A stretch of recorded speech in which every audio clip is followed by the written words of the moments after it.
Have you ever noticed that we live in a world where we're constantly bombarded with ads to buy more, spend more, and live beyond our means?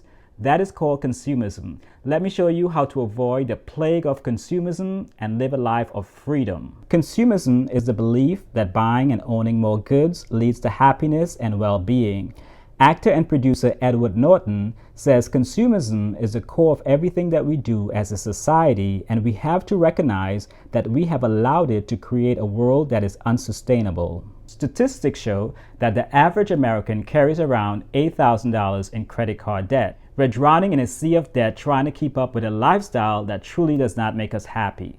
Financial expert Dave Ramsey says, we buy things we don't need with money we don't have to impress people we don't like. I used to be trapped in the cycle of consumerism. I would spend money on things that I truly didn't need, go out to fancy restaurants that I couldn't afford. I'd put it on my credit card.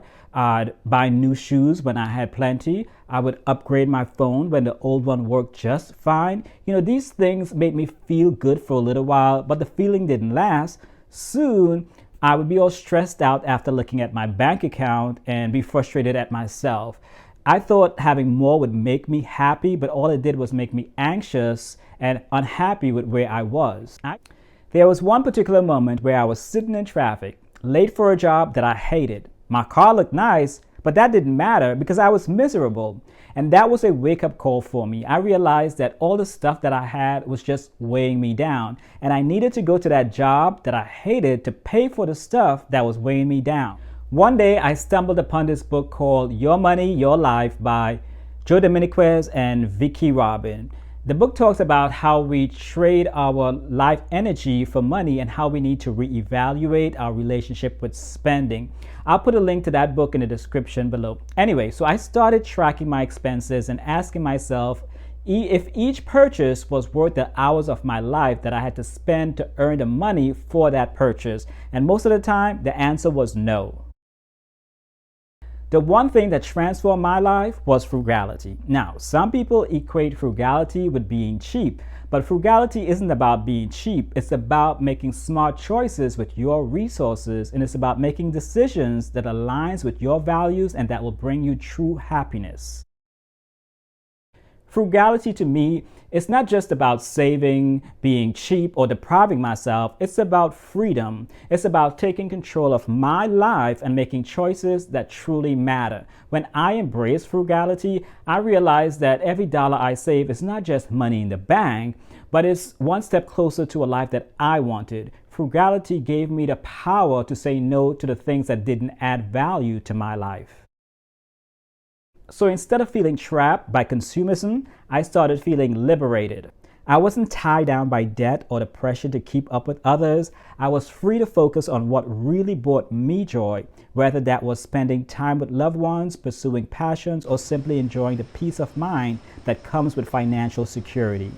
The choices I made were no longer about what others expected of me, but what I truly valued. Frugality taught me it's not about cutting corners or depriving myself of what I love. It's about making smart choices with my resources and aligning them with my true desires. In the end, frugality is not just about money, it's about the freedom to live life on your own terms. Does any of this make sense to you? If it does, let me know your thoughts on frugality in the comments below. According to a study by Princeton University, after a certain point, more money doesn't equate to more happiness. Instead, it's the quality of our relationships and experiences that matter most. Over the years, I've made some significant changes. I've downsized my home, I sold my new car and purchased a reliable used one. I've started living below my means, which have allowed me to pay off all my debts and build up a substantial savings. Today, I live a life that's rich with experiences and relationships rather than material possessions. Now I have more time to spend with family and pursuing my passions. Sometimes it's difficult for people to see how money controls their lives. Every time you spend or save, you're shaping what your future will look like. When you make bad financial choices, you're not just losing money, but you're also making your future more challenging.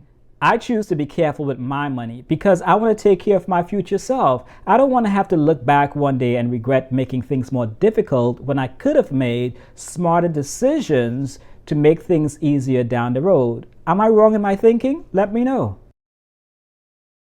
So listen, frugality has countless benefits. Here are just a few of those benefits. More time. When you're not constantly chasing the latest gadgets, clothes, or other material things, you find yourself with more free time. Think about the hours you spend working overtime just to afford the latest phone, or the time spent shopping for things you don't really need. By choosing to live a simple life, you free up time for the things that truly matter, like spending time with loved ones, pursuing hobbies, or just relaxing. Think about this. Instead of spending your weekend shopping or working extra hours to pay off debt that you accumulated, you could be enjoying a picnic with your family or simply taking a walk in the park, savoring the moment. Reduce stress. Financial stress is one of the biggest causes of anxiety. When you're living paycheck to paycheck or constantly worried about how you'll pay off debt, it can take a toll on your mental and physical health. Frugality allows you to live within your means, which reduces this stress. You're no longer worried about bills piling up or unexpected expenses. Financial security. Frugality helps you build a safety net for the future. When you're not spending money on unnecessary things, you're able to save more. This financial cushion can protect you in case of emergencies, help you reach your goals faster, and provide a sense of security that money can't buy. Imagine the peace of mind you'll feel knowing your car breaking down will not lead to a financial crisis because you would have saved enough to cover it. That kind of security is priceless. Living a more intentional life. Frugality forces you to think carefully about what's truly important to you. Instead of buying things on impulse, you start making decisions based on your values and long-term goals. This intentionality can lead to greater fulfillment and happiness as you're no longer distracted by the constant pursuit for more. More is not always better. Focus on things that really matter in life, like relationships, experiences, personal growth. Listen, if you can relate to anything I've said, let me know by hitting that thumbs up. Frugality is not always easy. There will be challenges and temptations along the way, but focus on your goals and remind yourself why you got started. Surround yourself with supportive people and communities. It's okay to treat yourself occasionally. The key is to do it mindfully and within your means. Frugality is about balance, not deprivation. Frugality has changed my life for the better. It has given me freedom, peace of mind, and a deeper appreciation for the things that truly matter. By embracing frugality, you gain more than you lose. You trade in stress and financial worries for peace of mind and security. You exchange constant consumption for meaningful experience and personal growth. And most importantly, you live a life that's true to your values. We need to stop wasting money. And in the on-screen video, I share 25 things that are a total waste of your money. So click on that video and I'll see you there.